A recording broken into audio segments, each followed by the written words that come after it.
hein, et on a différents procédés qui permettent d'aider ou pas, mais on va savoir ce qu'il faut faire. Alors justement, bonjour. Merci professeur Collet d'avoir sollicité l'équipe du professeur Jean-Michel Fabre pour vous parler, d'évoquer avec vous le problème de la fermeture des orifices de trocar, un sujet qui au départ peut sembler anodin, mais on va voir ensemble qu'il n'y a pas grand-chose dans la littérature, que les attitudes sont assez disparates selon les équipes et selon les sous-spécialités en chirurgie digestive, et qu'il existe pourtant plein de solutions proposées par l'industrie. Alors nous, on n'en a pas trop l'expérience, et j'espère que certains ici pourront nous décrire un petit peu ces différents outils. Alors, l'avantage de la cœlioscopie, on a tous la notion que un des bénéfices d'une approche laparoscopique va être la diminution des éventrations à distance. En tout cas, des grosses éventrations que l'on connaît lorsqu'on fait une laparotomie. Alors, l'incidence approximative qu'on retrouve dans la littérature, le chiffre à retenir, c'est 1%. 1% d'éventration sur orifice de trocar. Mais c'est une incidence qui est probablement sous-estimée grandement. On retrouve, quand on cherche de manière un peu plus approfondie, des taux d'incidence qui peuvent aller jusqu'à 22%, notamment sur l'orifice d'open cœlioscopie au niveau ombilical, qui, vous savez, est la zone la plus fine de la paroi abdominale. Donc, comment prévenir ces éventrations sur orifice de trocar? Ça va bien sûr passer par faire fermer le plus possible les orifices de trocar. Des papiers aussi, alors je vous rappelle là encore que des papiers, il n'y en a pas beaucoup, et ce sont souvent des petites séries de cas qui comportent des patients qu'on a opéré d'éventration sur orifice de trocar. C'est pour ça que c'est compliqué d'approcher véritablement l'incidence. Mais donc, il a été retrouvé qu'au moins 20% des éventrations sur orifice de trocar se produisaient chez des patients qui avaient bénéficié d'une fermeture des orifices de trocar. Donc là aussi, ça va soulever des questions. Comment améliorer la prévention? Faut-il mettre du matériel supplémentaire? Faut-il utiliser les fameuses solutions industrielles dont on a parlé? Alors, il y a des problématiques au quotidien. C'est facile de dire qu'il faut fermer tous les orifices, les 10, les 5, etc. Donc déjà, fermer un 5, c'est très compliqué. Et ça pose le plus souvent problème sur des parois épaisses en situation d'obésité. Chez l'obèse, on fait beaucoup de trajets en chicane. En même temps, on nous dit, si tu fais un trajet en chicane, c'est pas la peine de fermer l'orifice. Intérêt d'une fermeture exclusive de l'aponévrose antérieure, parce que là aussi, il y a quelques case reports qui décrivent des pincements du grêle sur des éventrations péritonéales, en fait. Donc ce n'est pas l'idéal également. Donc les facteurs de risque qu'on retrouve dans la littérature sont exactement les mêmes que les facteurs de risque d'éventration. On retrouve le diabète, les différentes insuffisances, l'obésité et chimiothérapie, corticothérapie, infection, tabagisme, BPCO. Alors, quelques papiers qui renvoient quand même des messages intéressants, et j'ai choisi, parce que la littérature sur les éventrations sur orifice de trocar, elle date d'une bonne vingtaine d'années. Il y a quelques papiers récents qui ont ressoulevé le problème, et notamment cette étude publiée dans JACS, qui a concerné les vésicules, avec là aussi la même approche que lors de la première présentation ce matin, c'est-à-dire qui cherchait à évaluer la mise en place prophylactique au niveau ombilical d'une prothèse synthétique chez des patients bien ciblés, un sous-groupe bien ciblé, présentant les facteurs de risque d'éventration suivants: âge supérieur à 65, diabète, bronchopathie chronique obstructive et obésité. Donc 106 patients sont randomisés, 92 patients peuvent être analysés. Et vous voyez par exemple que, comme quoi on sous-estime énormément le problème, c'est que chez ces patients à haut risque, sur 47 patients avec raphi simple, on se retrouve avec 31% d'éventration à distance, et 45% avec prothèse, on fait baisser le taux à 4,4%. Donc on a exactement les mêmes résultats encourageants que dans la discussion sur la mise en place de prothèses prophylactiques en fermeture de la parotomie médiane. On sent que le niveau de preuve, si on creusait là aussi sur les orifices d'open cellio, pourrait devenir solide de la même manière qu'il est en train de devenir solide sur la laparotomie classique, vis-à-vis de la prothèse prophylactique.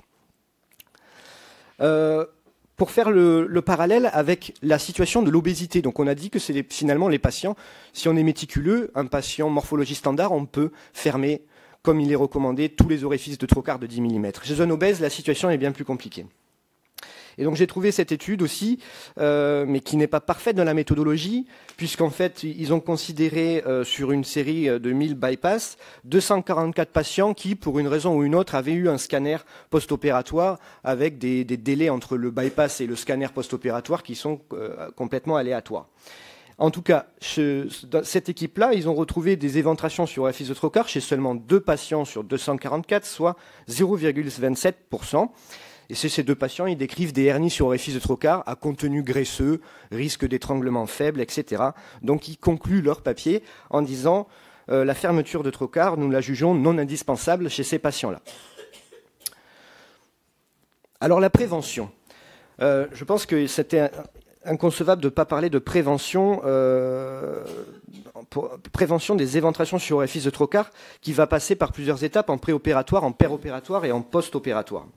Donc déjà dépister en préopératoire les patients qui ont une hernie ombilicale sous-jacente.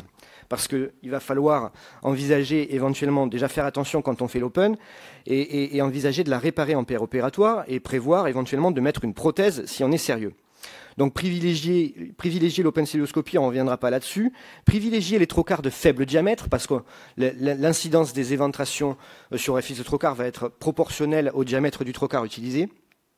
Aspirer le liquide de lavage en fin d'intervention. Là, je me suis trompé, en préopératoire. Donc là, ça ne va pas. Donc, en préopératoire, c'est dépister une HO, et ensuite, c'est en péropératoire, privilégier l'open, privilégier les trocars de faible diamètre, aspirer le liquide de lavage, retirer les trocars chez l'obèse, en essayant toujours de le faire sous contrôle de la vue, et avec un mandrin qui va permettre d'éviter le phénomène d'aspiration. On retrouve dans la littérature aussi le concept de secouer l'abdomen pour désengager éventuellement des incarcérations précoces, et toujours insister avec les anesthésistes pour que le relâchement total du patient soit obtenu jusqu'à la fermeture cutanée. Et en post-opératoire, on va bien sûr s'assurer de prévenir les efforts de toux et de vomissement. En tout cas, aucune de ces techniques n'a été évaluée là encore. Alors en péropératoire, il faut savoir qu'il y a quelques données, comme ça, sur des petites séries qui ont été avancées. Le rôle de la taille et du type du trocar.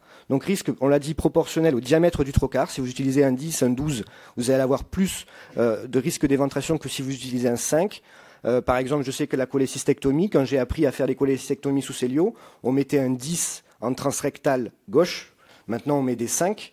Mais on m'a appris, on s'acharnait à fermer le trocar de 10 en transrectal gauche. Et donc, réfléchir à utiliser le moins possible de gros trocars. Il a été avancé aussi que les trocars coupants auraient un délabrement au niveau pariétal supérieur aux trocars coniques. Donc, nous, nos trocars à Montpellier, de 10, de 12, ils sont coniques. Ça aussi, ça fait partie des mesures de prévention à connaître. Et donc, toujours songer aussi, et on sait tous que si notre trocar, vous savez, il est mal mis, surtout chez l'obèse, avec un trajet qui va être en contrainte et on va appuyer sur nos pinces, on peut avoir un délabrement pariétal qui est important et on peut se dire, tiens, cet orifice de trocar-là, je vais insister pour le fermer parce qu'il est sorti 4 ou 5 fois, je l'ai repoussé en m'énervant un petit peu, etc. Donc, toujours aussi réfléchir au cas par cas. Alors le rôle du site du trocar aussi a été étudié. L'ombilique, on l'a compris, c'est une zone de faiblesse majeure. Il est fortement recommandé de fermer systématiquement l'open célioscopie. Et les chirurgiens bariatriques aussi, c'était d'ailleurs dans la méthodologie du papier sur les bypass bien avancé, c'est-à-dire que le risque d'éventration sur orifice de trocar serait plus faible si nos trocars sont placés au-dessus de la ligne arquée, puisqu'on a 2 plans aponévrotiques. Alors la qualité de la fermeture doit être bien sûr considérée. Et donc la fermeture des orifices de trocar, donc on l'a dit, trocar supérieur à 10 mm, il est recommandé de les fermer. On peut imaginer que si un problème survenait, une incarcération précoce d'une anse digestive en post-opératoire immédiat avec un orifice de trocar qui n'a pas été fermé alors qu'il aurait pu être fermé, ça peut être sujet à des problèmes médico-légaux. Surtout que certaines petites séries d'éventrations sur orifice de trocar signalent que ce sont des éventrations souvent sévères avec des incarcérations du grêle qui conduisent fréquemment à des résections intestinales.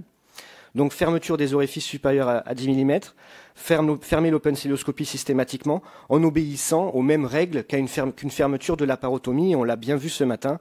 Donc un fil lentement résorbable, décimale 0, idéalement en 2 plans si on a 2 plans disponibles. À défaut, on va fermer l'aponévrose antérieure sous contrôle de la vue avec contrôle de l'hémostase. Je pense qu'ici, tout le monde a peut-être été confronté à des hémorragies aussi post-opératoires sur orifice de trocar, notamment sur des trocars transrectaux. Et moi, je sais, et puis le professeur Fab, c'est pareil, dès qu'on peut fermer un orifice de 10 ou 12 transrectal, le mur postérieur, l'aponévrose postérieure, on le fait parce qu'on se dit que si hémorragie sur orifice de trocar il y a, on va se retrouver avec un hématome du grand droit plus facilement détectable au lieu d'un hémopéritoine qui pourrait se constituer tout doucement. Donc, dès qu'on peut fermer les 2 plans, on ferme les 2 plans. Alors les solutions alternatives, je voulais pas mettre de vidéo parce que voilà, il n'y a pas de conflit d'intérêt. Je ne connais absolument pas ce matériel. Pourtant, sur YouTube, vous avez tout un tas de vidéos avec du matériel qui sont très séduisants et des solutions industrielles et aussi des solutions maison. Donc, avant de parler de tout ça, donc les solutions alternatives, c'est de fermer que l'open célioscopie. Je travaille régulièrement avec l'unité de chirurgie bariatrique du professeur Noka, et on ne ferme que l'open célioscopie actuellement, et on ne ferme pas les autres orifices de trocar. Donc, concernant les dispositifs médicaux industriels, le concept, c'est que ça va vous fermer en points totaux. Donc là, ce sont des points totaux pariétaux, vos orifices de 10, 12, etc. Donc, il n'y a pas d'évaluation solide concernant ce matériel-là. Il y a une seule étude randomisée qui date de 1996, publiée dans JACS de M. Elachri, qui avait comparé tous les matériels disponibles à l'époque, sans du tout évaluer les résultats à long terme. Donc c'était en paire opératoire, et il concluait que le dispositif de Carter-Thomason était le plus rapide, le plus pratique, le plus génial. Voilà. Alors le surcoût inhérent à ce matériel-là, industriel, de fermeture d'orifices de trocar, je ne sais pas vous, mais personnellement, la conjoncture économique de notre hôpital, pour un risque d'éventration sur orifice de trocar estimé à 1%, si je lui demande de mettre en place ces dispositifs pour tous les patients, ou au moins les patients avec facteur de risque, je ne suis pas sûr qu'il soit d'accord. Donc il y a un surcoût inhérent qui va être à discuter, et des études de coût-efficacité à mener pour ces solutions-là. Et après, il y a les solutions homemade, donc c'est celles qu'on peut utiliser au cas par cas quand on voit sur un trocar de 10 qu'on a un peu délabré les tissus, qu'on a un patient à facteur de risque. Ça nous arrive parfois d'utiliser les aiguilles de Réverdin essentiellement, mais il y a des techniques aussi qui ont été décrites, aiguilles de Verès ou des cathéters, où dans un cathéter on fait passer un fil avec une boucle, un autre cathéter on fait passer un fil monobrin, la boucle attrape le monobrin et ça nous permet de nouer, de faire un point totopariétal.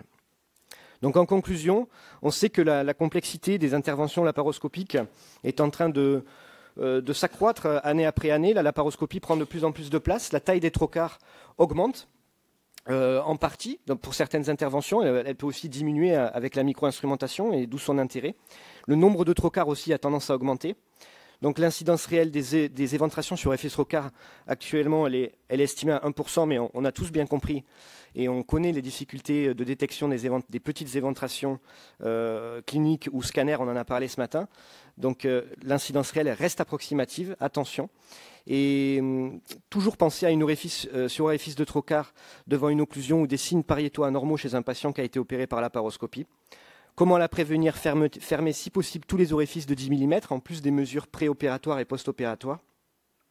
Vous l'avez vu, il y a nombreux, et je vous conseille de regarder, il y a de nombreux dispositifs médicaux disponibles à évaluer selon leur rapport coût-efficacité, et on ne connaît pas actuellement dans ce domaine précis la meilleure technique de fermeture.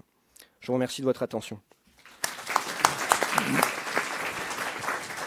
Merci beaucoup pour votre exposé, très sympathiquement présenté, très complet, et qui nous a tous beaucoup intéressés, parce que tous ceux qui font de la cellulose-chirurgie sont intéressés par ce problème qui, en fin d'intervention, est quand même crucial. Parce que vous dites 1%, c'est le minimum vital. Oui, hein. Oui. J'ai peur que ce soit un peu plus, c'est d'autant que maintenant, avec les mono-trocars, on aura des trous un peu plus gros, et puis sans doute un taux d'éventration qui va croître. En tout cas, je vous félicite, vraiment, vous avez présenté ça de façon très complète et très, très, très validant pour nous. La discussion est ouverte. Qui est-ce qui veut prendre la parole? Alors, bonjour, Dr Garneau, je suis chirurgien bariatrique à l'Université de Montréal. J'ai un peu de misère à comprendre l'indication ici de fermer les trous de trocar de plus de 10 mm, parce que je trouve qu'on manquait d'éléments pour le soutenir. Bon, c'est sûr que moi, comme chirurgien bariatrique, on fait au-dessus de 1200 à 1400 cas par année, ça fait énormément de trous de trocar. Tous les chirurgiens bariatriques prennent toujours des trocars de plus de 10 mm, parce que l'utilisation des endo-GA, les endo-caches nécessite un 12 mm. Et les chirurgiens bariatriques, de façon générale, utilisent toujours des trocars non traumatiques, donc ce qui veut dire les bladeless. Et de façon générale, peu de chirurgiens bariatriques ferment les trous de trocar, si ce n'est que celui par lequel on va extirper l'estomac, parce que souvent c'est plus difficile. Lui, on va le fermer de façon plus catégorique, parce que volontairement, on le force, comme vous avez dit. Ce qu'on fait de façon rigoureuse, presque aucun chirurgien bariatrique passe par le nombril. C'est un endroit de faiblesse, comme vous avez dit. Le single port, c'est un trocar qui est beaucoup trop gros, qui cause beaucoup plus d'hernie. Et il y a beaucoup de nos patients, comme vous avez bien expliqué, qui repassent des scanners pour 1001 raisons. Les douleurs, les scies, pour les bypass. Et le taux dernier incisionnel est franchement très bas. Et c'est pour ça que j'essaie de visualiser la recommandation de dire qu'il faut toujours les fermer, alors que nous, dans notre pratique, ça ne correspond pas à la réalité qu'on voit. Alors il y a une exception, c'était l'idée de présenter ce papier sur les bypass, c'est-à-dire que de toute façon, techniquement, pour l'obèse, c'est vraiment compliqué de discuter. C'est-à-dire que quand je parlais de solutions alternatives, fermer par exemple que le mur antérieur ou se contenter de fermer l'open célioscopie, ça s'applique tout à fait aux obèses. Parce qu'en voulant fermer à tout prix un orifice de 12 mm flanc gauche ou flanc droit chez un obèse, on va avoir un délabrement pariétal bien supérieur à si on ne ferme pas. Voilà. Donc ça c'est sûr, il n'y a pas de soit chez l'obèse on évalue les fameux dispositifs fournis par l'industrie, disponibles grâce à l'industrie actuellement, soit en l'état actuel des choses, de toute façon il est impossible de fermer dans des bonnes conditions. Donc je vous disais, dans l'équipe de Montpellier, en chirurgie bariatrique, on ne ferme pas pareil les orifices de trocar. Et effectivement c'est des 10 mm. Il n'y a pas de... Hormis les dispositifs proposés par l'industrie, il n'y a pas de solution pour le faire de manière facile et dans de bonnes conditions.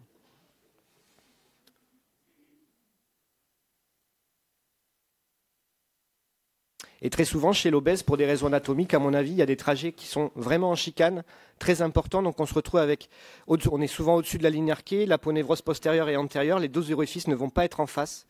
Et donc je pense que le risque d'éventration, d'où les bons résultats en termes peut-être d'éventration sur orifice de trocar à distance, si tant est que la recherche a été bien conduite.